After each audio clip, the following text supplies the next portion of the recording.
Jóvenes estudiantes, muy buenos días y bienvenidos al curso de Historia del Perú. El tema que vamos a trabajar el día de hoy son dos. Vamos a hablar de la expansión imperial incaica, segunda parte, y también vamos a hablar del sistema social incaico. Bueno, vamos a iniciar hablando de lo que es la expansión imperial incaica, segunda parte. Como ya habíamos señalado en la clase pasada, es importante tener en cuenta la división en la cual va a estar conformada lo que vienen a ser los incas. Está dividida en el Hatun Runa y en el Hanan Runa. Básicamente está dividido en estas dos partes. Y como ya habíamos visto en el gráfico anterior, habíamos podido observar que estaba uno en la parte de arriba y el otro en la parte de abajo. Entonces, vamos a ver que en la primera parte están justamente los primeros curacas y en la segunda parte están los que se conocen como los incas. Y es ahí donde nosotros vamos a entrar a tallar y vamos a dar una mayor expansión territorial hablando, ¿no? Entonces, en ese sentido, debemos tener en cuenta, por ejemplo, lo que es a Tupac Yupanqui. Tupac Yupanqui es el personaje que están viendo en imagen. Durante el gobierno de Pachacútec, vamos a ver primero como Auqui. ¿Qué es el Auqui? El Auqui es básicamente cuando es un príncipe o es heredero, es decir, heredero a ser inca. Entonces, primero vamos a hablar de Tupac Yupanqui como Auqui, es decir, como príncipe o como heredero. Seguidamente vamos a hablar después como de Tupac Yupanqui como inca. Pero hay que tener en cuenta que Tupac Yupanqui, mientras fue Auqui, va a tener, por ejemplo, ¿no? Este alcance, por ejemplo, del norte hacia el norte del Perú, va a llegar hasta Chachapoyas, hasta Chimuy, hasta Cajamarca. Y por el sur del Perú va a llegar, por ejemplo, hasta Chincha. Si nos vamos un poco más allá, por ejemplo, el Ecuador va a llegar hasta Quito y en el antisuyo va a llegar justamente hacia la ceja de la selva. También hay que tener en cuenta que Tupac Yupanqui realizó una expedición por mar, por el norte, llegando a las Islas Galápagos, y por el oeste, llegando a Oceanía. Eso es lo que podemos señalar en referencia a Tupac Yupanqui como Auqui. Bien, ahora hablaremos de Tupac Yupanqui como Inca. Hay que tener en cuenta que Tupac Yupanqui como Inca va a tener una expansión territorial principalmente hacia el sur del imperio. Por ejemplo, va a llegar hasta Tucumán, donde está ubicado Argentina, hasta el río Maule con Chile y hasta Charcas con Bolivia. A Tupac Yupanqui como Inca básicamente se le conoce porque va a establecer lo que viene a ser el límite por el sur del Tahuantinsuyo, que es básicamente el río de Maule, ¿no? Que está ubicado en Chile.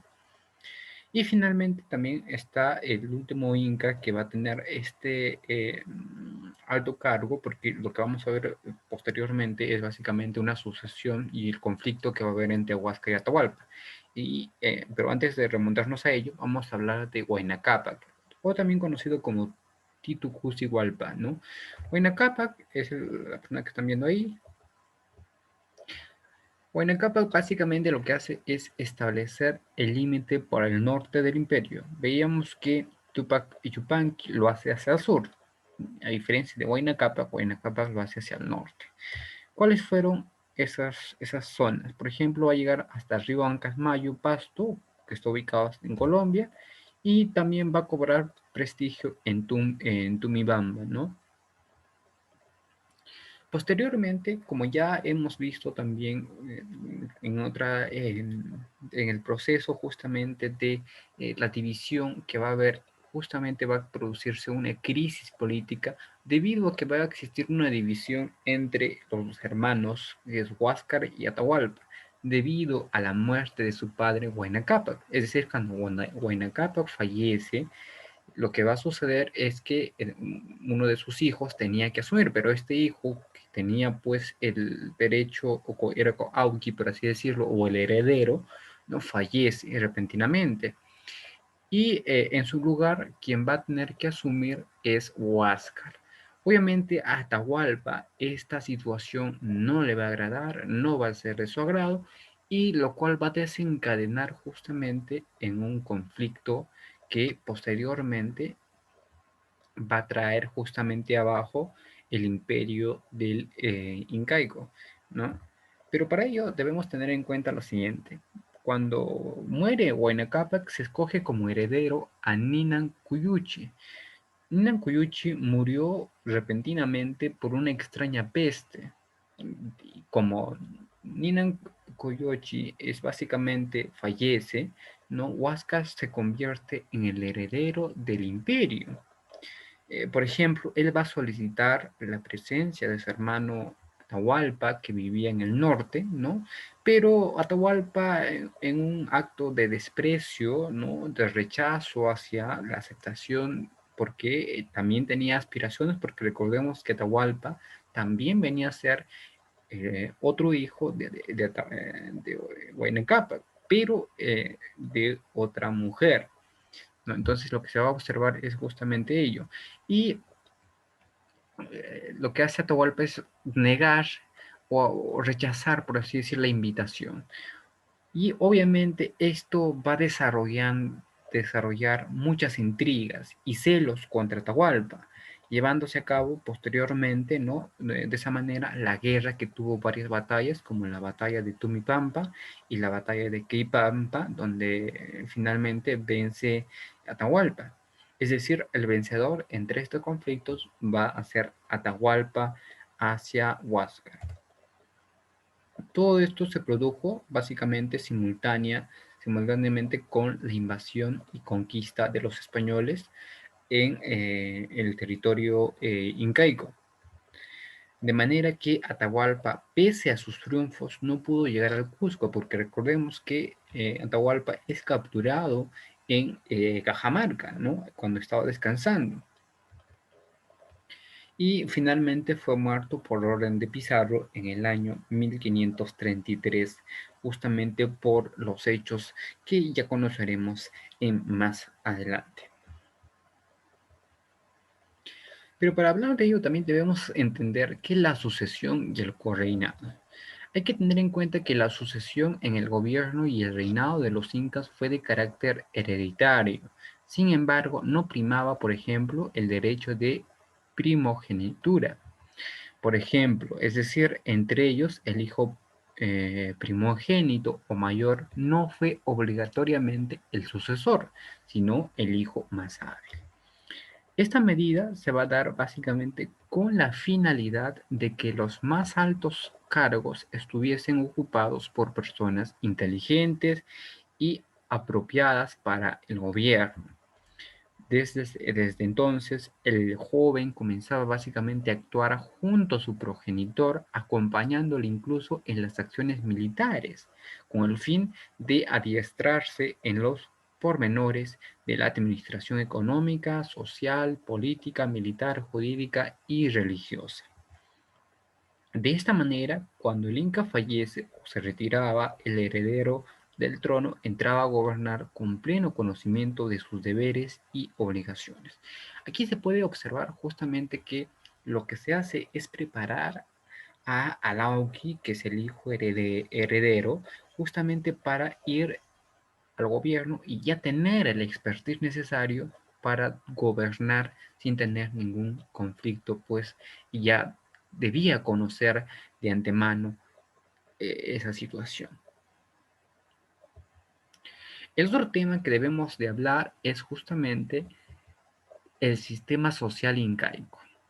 Para hablar del sistema social incaico debemos tener en cuenta lo que es la organización política. La organización política estaba dividida de esta forma. Tenemos al Inca, tenemos al Lauqui, tenemos al Tahuantinsuyo Camachic, o también conocido como el Consejo Imperial del Cusco, ¿no? Tenemos al Tucuyricui, que es conocido como el Visitador, tenemos el Apunchi Cuamaní o gobernador de provincia y finalmente tenemos al Curaca, que es la autoridad máxima de la IO. Vamos a ver en un apartado muy diferente cada una de sus funciones y cómo es que las atribuían. Por ejemplo, el Inca es conocido también como, o también conocido como Zapa Inca, llamado también el Hijo del Sol, ¿no? Donde su símbolo real fue el Mascaipacha, desarrolla básicamente una monarquía teocrática militar y paternalista y esclavista. Por ejemplo, el Lauqui o príncipe fue el heredero del trono imperial con el que se va a establecer el correinado o cogobierno con el Inca. Luego está el Consejo Imperial, que estaba compuesto por los jefes de cada suyo. Recordarán ustedes que son 4 suyos. Entonces habían 4 jefes, a los cuales se les llamaba como Suyuk Yuyuk Apu, ¿no? Adicionalmente, te apoyaban en otras funciones, ¿no? Tanto militares como políticas. También está el Tucuyricui. El Tucuyricui es considerado como los ojos y oídos del Inca, es decir, remitía los tributos al Cusco y cuando administraba justicia se le llamaba Taripa Camayoc.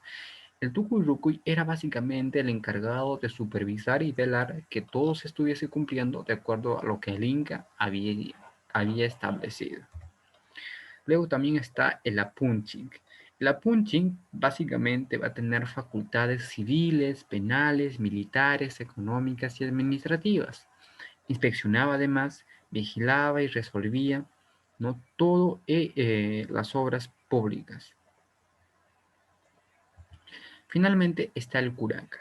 El curaca, o también conocido como el jefe de los ayllus o pueblos, ¿no? Sus funciones principales fueron administrar el uso de las aguas para el regadío e intervenir en la redistribución anual de tierras.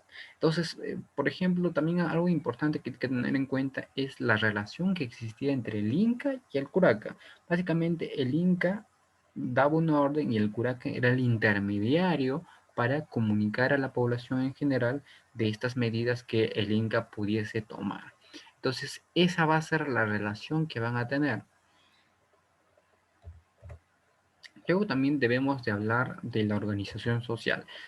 En este caso vamos a ver dos clases, la clase dominante y la clase dominada. Dentro de la clase dominante vamos a encontrar a 3. La realeza, que está conformada por el Inca, el Coya y el Auqui, y también está la nobleza de sangre, conocida como la Panaca, está la nobleza de privilegio, que es los Hatun Runas y los Amautas. Y debajo está la clase dominada, que están los Hatun Runas, que son los ciudadanos comunes, los Mitimais o los Mitmas, que son los colonizadores inmigrantes obligados, ¿no? También están los Yanaconas, que son los servidores perpetuos del Inca, ¿no? Y los Piñacunas o Piñas, ¿no? Que son los esclavos de cocales en la selva alta. Hay que conocer entonces cuáles son cada una de estas funciones. La realeza o panaca real en gobierno, vamos a ver qué tienen, esos son estos 4.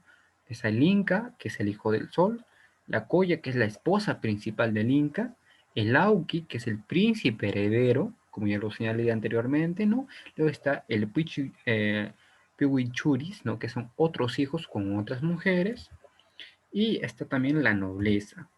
Como ya les señalaba, está la nobleza de sangre Panacas, ¿no? Que básicamente es una institución que va a agrupar a todos los familiares de los incas. Luego también está la nobleza de privilegio, o también conocido como la nobleza de privilegio territorial o lugareña, que son básicamente o se les va a otorgar a los jefes de los pueblos derrotados, recompensada también a los Runas que destacaban por méritos personales, por ejemplo, una buena hazaña militar. Finalmente también tenemos al pueblo conocido como los Runas, los Mitimais o Mitmacunas, luego están los Yanaconas y luego están los Piñas o Pinas. Los Hatun Runas eran un poblador común, va a constituir básicamente la mayoría de la población rural, donde todos los Hatun Runas formaban parte de un ayllu y estaban obligados a dar un tributo. Los Mitmacunas básicamente fueron los colonizadores de los pueblos recién conquistados, además estaban exonerados de pagar tributos temporalmente. Los yanaconas básicamente realizaban los servicios domésticos a favor de la realeza y nobleza y no vivían dentro de la organización comunal o ayllu.